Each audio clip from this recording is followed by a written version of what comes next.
Vanya phone रखते ही एक अजीब सी घुटन से भर गई थी। क्या करे वह इस रिश्ते का? क्यों ऐसा कोई कानून नहीं है कि बच्चे अपने माता पिता को भी तलाक दे सके? वह जिंदगी में जितना आगे बढ़ना चाहती थी उतना ही उसके पापा अनिकेत उसे कीचड़ में घसीट लेते थे। बहुत देर तक वह यूं ही गुमसुम सी बैठी रही। तभी उसकी मम्मी मनीषा ने आकर कमरे की लाइट जलाई और बोली, क्या हुआ वानू, इतनी परेशान क्यों हो? वान्या आंखों में आंसू भरते हुए बोली, आज फिर आपके पति के कारण मैं मुसीबत में पड़ गई हूँ। मनीषा हंसते हुए बोली, मेरे पति या तुम्हारे पापा? वान्या गुस्से में बोली, आप तो बड़े मजे से उनसे अलग हो गई हैं, मगर क्या कोई अदालत है जहां पर मैं उनसे तलाक ले सकूं? मनीषा बोली, आखिर क्या किया है अनिकेत ने? वान्या बोली, मेरे ओहदे के नाम पर कहीं पर दलाली कर रहे हैं। कहते फिर रहे हैं कि मैं वान्या मैडम का पापा हूं और इसलिए उन्हें पता है कि कौन सी कंपनी को टेंडर मिलेगा। मनीषा कुछ सोचते हुए बोली, ये तो अनिकेत की पुरानी आदत है। उसने हमेशा रिश्तों को अपने फायदे के लिए ही इस्तेमाल किया है। 56 साल की उम्र में भी उसकी आदत में सुधार नहीं हुआ है। वान्या बालों का जुड़ा लपेटते हुए बोली, जब भी फोन करते हैं हमेशा ऐसा दिखाते हैं जैसे मैंने उनके साथ कुछ गलत किया हो। मनीषा बोली, दिल पर क्यों लेती हो बेटा?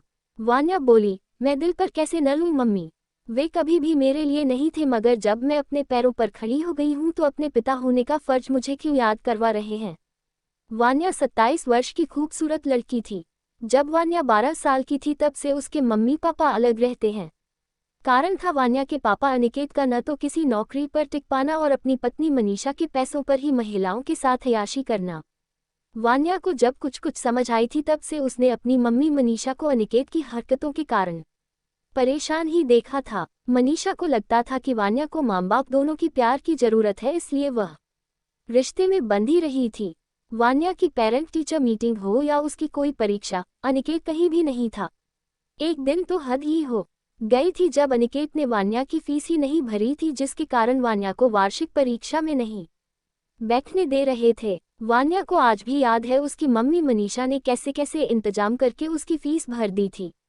अनिकेत ने पूछने पर फिर से एक सफेद झूठ बोल दिया था कि वह पैसे उसने अपने दोस्त के इलाज में लगा दिए थे। वान्या ने ही उस घटना के बाद अपनी मम्मी को कहा था कि मुझे पापा के साथ नहीं रहना है, मगर मनीषा न जाने फिर भी क्यों उस शादी को तोड़ नहीं पा रही थी। मगर जब अनिकेत धोखाधड़ी के कारण जेल चला गया और यह भी पता चला कि वह किसी और औरत के साथ रह रहा था तो मनीषा ने हिम्मत जुटाकर अलग होने का फैसला कर लिया था। जिंदगी में अचानक आए इस मोड़ पर जहां मनीषा ने अपने आप को संभाल लिया था, वहीं वान्या को कड़वाहट से भर दिया था। वान्या को न पहनने का शौक था और न ही ओढ़ने का। सारा दिन जोगिन सा वेश धरे वान्या घूमती रहती थी, मगर वान्या की आंखों में गजब का आकर्षण था और वह बेहद खूबसूरत भी थी। वहीं मनीषा ने अपनी जिंदगी को जीना नहीं छोड़ा।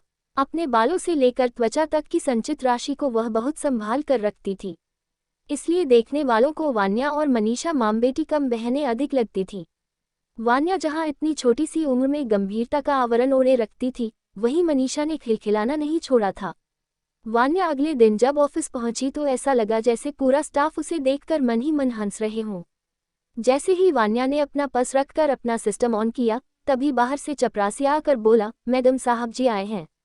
वान्या इससे पहले कुछ कहती, खीसे निपोरता हुआ अनिकेत अंदर आ गया और आते ही बोला, वानू, अफसर बिटिया से मिलने के लिए तो अपॉइंटमेंट लेना होता है।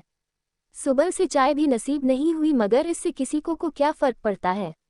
वह तो तेरा नसीब अच्छा है जो तुझे सरकारी नौकरी में इतना अच्छा ओहदा मिल गया है।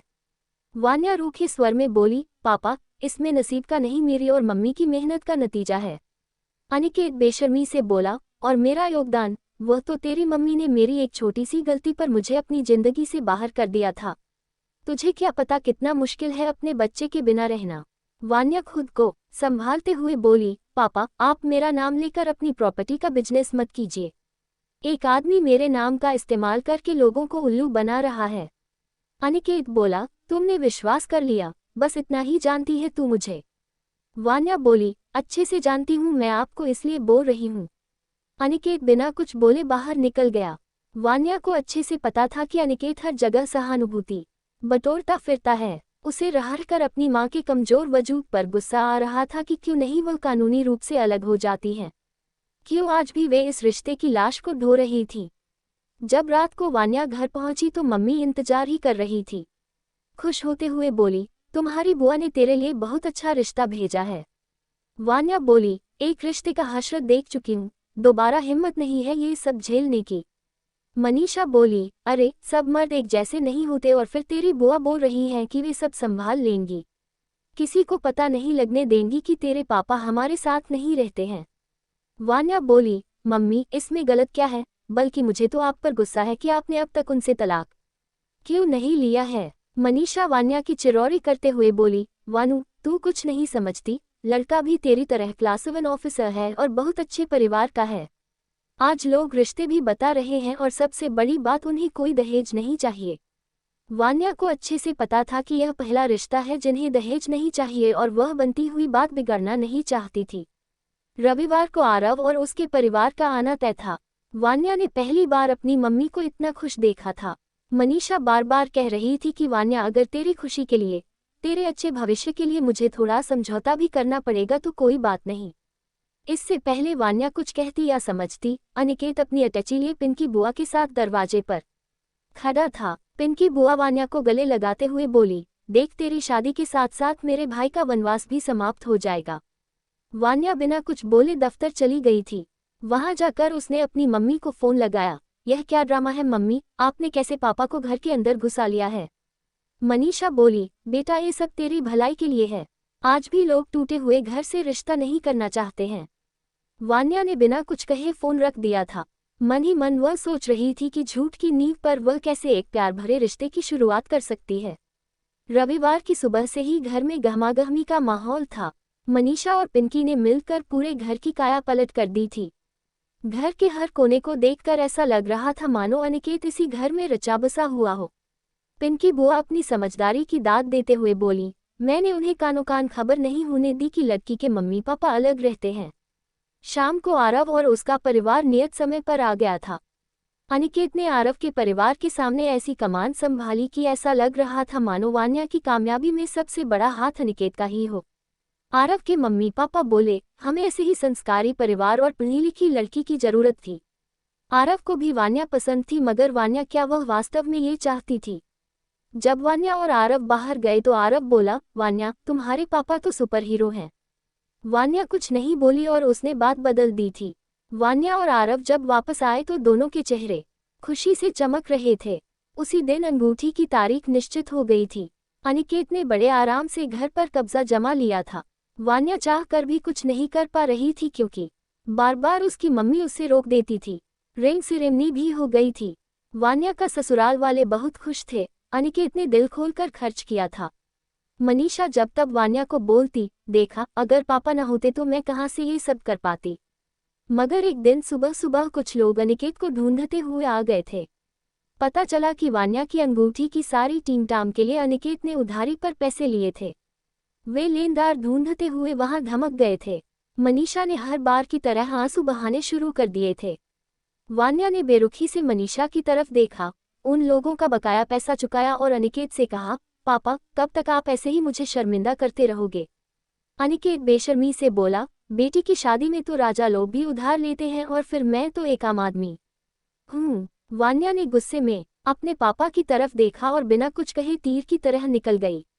मनीषा पीछे पीछे नाश्ते की प्लेट लेकर दौड़ी, मगर तब तक वान्या की गाड़ी आंखों से ओझल हो गई थी।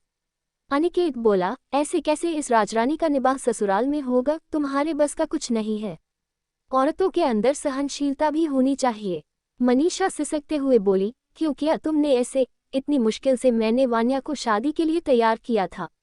अनिकेत गुस्से में बोला, अरे तो मैं बात कर तो रहा था, मगर उसे किसने कह दिया था झांसी की रानी बनने को। मैंने उसे थोड़े ही कहा था कि मेरे पैसे चुकाए।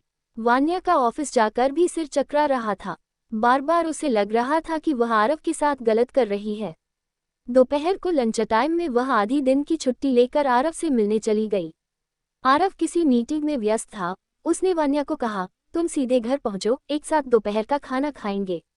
वान्या को बिना किसी पूर्व सूचना के आरव के घर जाने में थोड़ी झिझक महसूस हो रही थी, मगर आरव बोला, मम्मी को बता दिया है मैंने। जब वान्या आरव के घर पहुंची तो आरव की मम्मी रसोई में भिंडी की सब्जी काट रही थी। महाराज ने राजमा और कोफ्ते पहले ही बना रखे थे। वान्या सीधे रसोई में ही आ गई थी और बोली, आंटी लाइए, सब्जी मैं काट देती हूँ, आरव की मम्मी इससे पहले कुछ बोलती वान्या ने फुर्ती से सब्जी काट दी थी। वान्या जिस फुर्ती से काम कर रही थी, उसी फुर्ती से अपने जीवन की कहानी सुना रही थी। जब सलाद भी कट गया था तो आरव की मम्मी धीरे से बोली, बेटा, लेकिन तुम्हारा कन्यादान कौन करेगा अगर तुम अपने पापा को शादी में सम्मिलित नहीं करना चाहती हो? वान्या ने बालों को जुड़े में लपेटते हुए कहा, आंटी, मैं झूठ की नींव पर नए रिश्ते की शुरुआत नहीं कर सकती। मेरे पापा के बारे में जो कुछ मैंने बताया सब सच है। मेरी जिंदगी में उनका रोल बस एक स्पर्म डोनर का ही है। वे इस शादी के बहाने दोबारा मेरी मम्मी की जिंदगी में सेंध लगा रहे हैं। मुझे मालूम है कि मेरी शादी के कारण ही मम्मी उन्हें सह रही हैं। अगर आपको सब सही लगे तो आप बता दीजिए, नहीं तो कोई नहीं। जैसे ही वान्या पीछे मुड़ी, आरव रसोई के दरवाजे पर ही खंगा था। आरव बोला, अरे खाना तो खा लो। वान्या बोली, पहले आंटी से सारी बात समझ लेना, फिर खाऊंगी कभी। आरव की मम्मी मन ही मन सोच रही थी कि क्या ये घर इतनी तेजस्वी लड़की को स्वीकार कर पाएगा? क्या ये परिवार स्पर्म डोनर की बेटी को अपनी बहू स्वीकार कर पाएगा?